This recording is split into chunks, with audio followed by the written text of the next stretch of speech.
Në moshën 74 vjeçare është ndarë nga jeta mësuesi dhe veterani i arsimit Ramiz Dauti nga fshati Drogomisht i Madh, një emër i respektuar dhe i dashur për të gjithë. Ramiz Dauti lindi në vitin 1952 në fshatin Drogomisht i Madh në një familje arsimdasëse.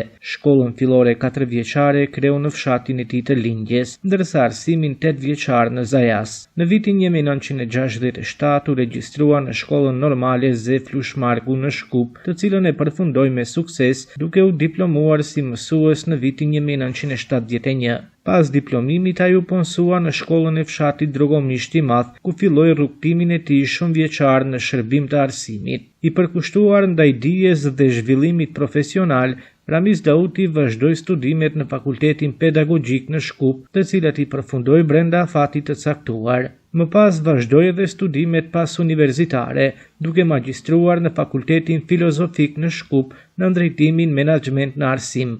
Gjatë karrierës së tij, mësues Ramizi dha një kontribut të jashtëzakonshëm në edukimin dhe formimin e shumë gjeneratave të reja në fshatin Drogomisht i Madh. Ai punoi me përkushtim deri në vitin 2016, kur edhe u pensionua. Varrimi i të njerit do të bëhet nesër në varrezat e fshatit Drogomisht i Madh.